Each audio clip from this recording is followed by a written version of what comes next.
Hello guys, I am Nigar and welcome to my YouTube channel English study.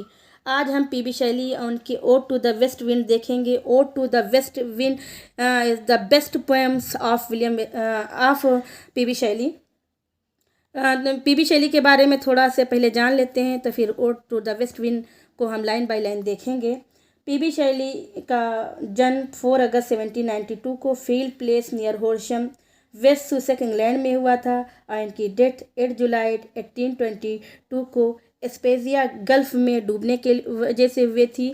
और ये young poet ही थे जो दुनिया से छोड़कर चले गए, और ये अपने लिरिक के लिए जाने जाते हैं। साथ साथ में ये एक रिवोल्यूशनरी पोएट थे।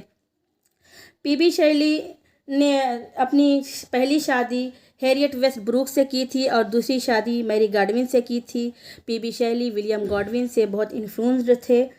तो चलिए देखते हैं पीबी शैली के one of the best poems, ode to the waste wind. Ode to the waste wind में 5 सेक्शन है and each section has 14 lines. इनके लाइक सोनेट, बट ये सोनेट नहीं है। इसके हर सेक्शन में 14 लाइन है, लेकिन ये सोनेट नहीं है। ये है तो सोनेट की तरह, लेकिन ये सोनेट नहीं है। तो इसमें 5 सेक्शन है और हम इनको बहुत ही लॉन्ग पोएम है, तो एक साथ आज हम इनको नहीं देख पाएंगे। इनको हम 2-3 पार्ट में लेकर आएंगे। तो चलिए देखते हैं। Ode to the waste wind. O wild west wind, thou breath of autumn's being, thou from whose unseen presence the leaves dead are driven like ghosts from an enchanter fleeing।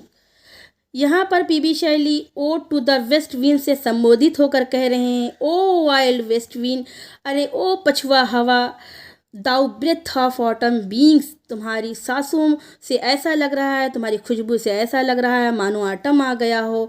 Thou from whose unseen presence and leaves dead are driven like ghost from an enchanter fleeing. और तुम्हारी जब तुम चलती हो तो तुम्हारी presence तो unseen होती है, यानी तुम दिखती तो नहीं हो, लेकिन जब तुम चलती हो तो उन गिरी हुई पत्तियों को, उन मुरझाई हुई पत्तियों को इतनी दूर ले जाती हो मानो घोस्ट किसी इंचेंटर को, किसी जादू को देखकर भागता हो। उसी तरह से तुम गिरी हुई मुरझाई हुई पत्तियों को दूर ले जाती हो। अब यहाँ आगे पोएट उन पत्तियों का रंग बता रहा है, जो पत्तियाँ पेड़ से गिर गई हैं, मुरझा गई हैं, तो उन्हीं का रंग बता रहा है। Yellow and black and pale and hectic red, pestilence stricken multitudes, O thou who chariots to their dark wintry bed the wing seeds. Yellow and black and pale and hectic red. अब पत्तियाँ जो मुरझाई हैं, जो गिर गई हैं, उनका रंग येलो है एंड ब्लैक है, तो कुछ पीली हैं, कुछ काली हैं, एंड पेल, कुछ बहुत ज़्यादा उनका रंग पीला फीका पड़ गया है, कुछ हल्के लाल रंग की हैं।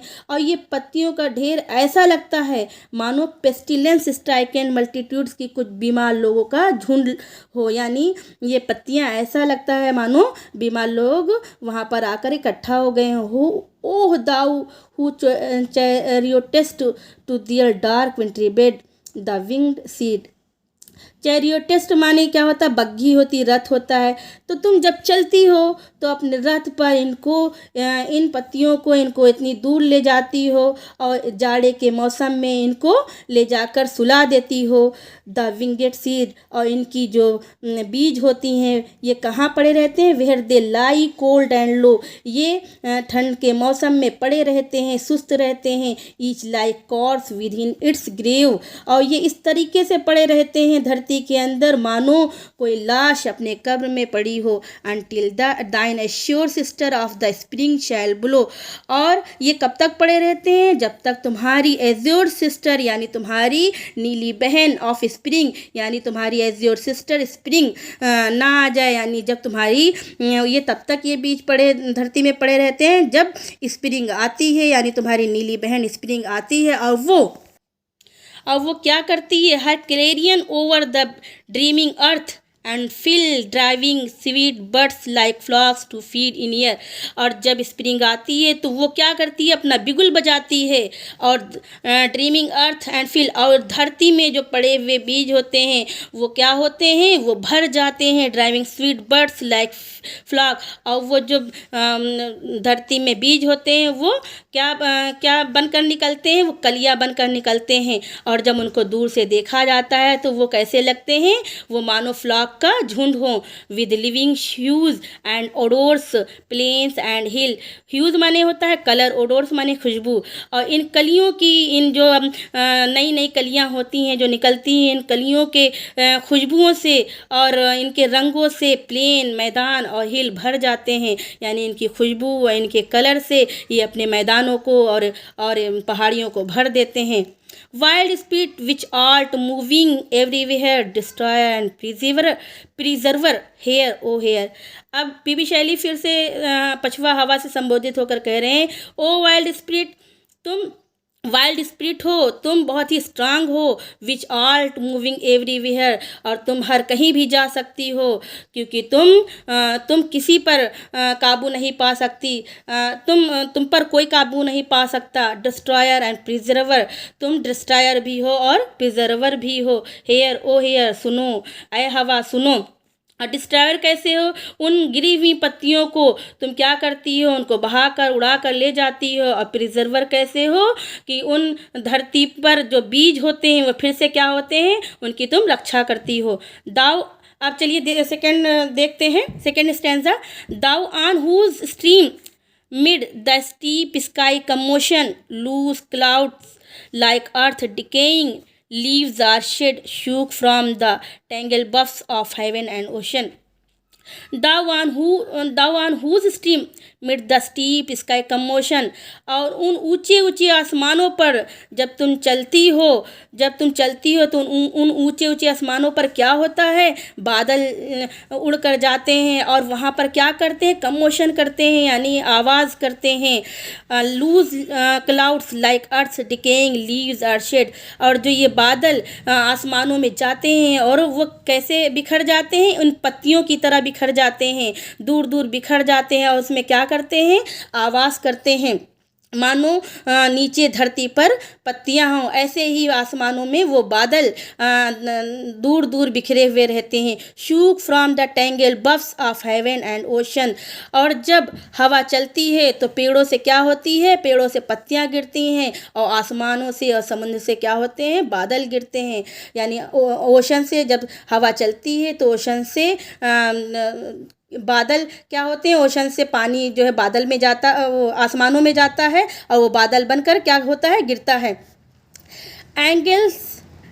Angels of rain and lightning, there are spread on the blue surface on thine airy surge, like the bright hair uplifted from the head. अब यहाँ पर उन बादलों को फिर से पीबी शैली कह रहे हैं, ये बादल ऐसे गिरते हैं मानो एंजल्स हो, दूत हों, ऑफ रेन एंड लाइटनिंग, और ये एंजल्स ये कैसे गिरते हैं, ये वर्षा के रूप में और थंडर बन के यानी बिजली के रूप में गिरते हैं। यानी क्लाउड्स में क्या होता है, क्लाउड्स में पानी, जब क्लाउड्स पानी बनकर गिरते हैं तो क्या होती है, बिजलियाँ चमकती हैं।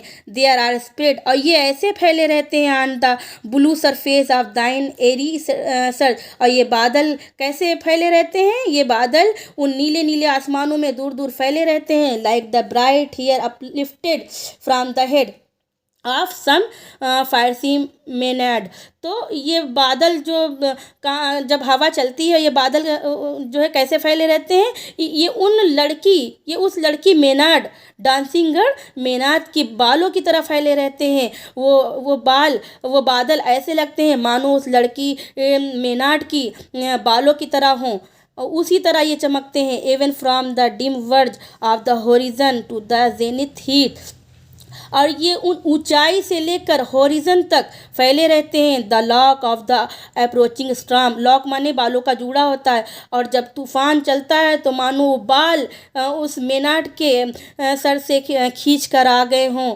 दाउ dirge of the dying year और जब साल ख़त्म होने लगता है, मरने लगता है, तो तुम क्या करती हो? तुम डर्ज गाती हो, तुम शोक गीत गाती हो। To which this closing night will be dome of a vast स्पल्कर।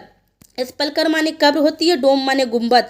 और जब नाइट रात ख़त्म होने लगती है तो ऐसा लगता है कि उन कब्रों में, उन विशाल कब्रों में गुम्बद बन गए हों, वाल्टेड विद ऑल दाई कंग्रीटेड माइट। और ये बादल क्या करते हैं? ये इकट्ठा हो जाते हैं of vapours from whose solid atmosphere. और ये इकट्ठा होकर कैसे लगते हैं? उस एटमॉस्फेयर में, उसमें कैसे लगते हैं? सॉलिड एटमॉस्फेयर की तरह लगते हैं। Black rain and fire and hail with burst oh hear. और ये जब इकट्ठा हो जाते हैं और सॉलिड एटमॉस्फेयर की तरह लगते हैं, उसके बाद में ये क्या करते हैं? घनघोर वर्षा लाते हैं और ओले गिरते हैं। हेल माने ओले, ओले गिरते हैं। ओ हेयर, ए हवा तुम सुनो। सो गाइज़, आपको अगर ये मेरी वीडियो पसंद आई हो तो इसको लाइक करें, सब्सक्राइब करें, शेयर करें। मिलते हैं इसके नेक्स्ट एक्सटेंजा के साथ। थैंक्स।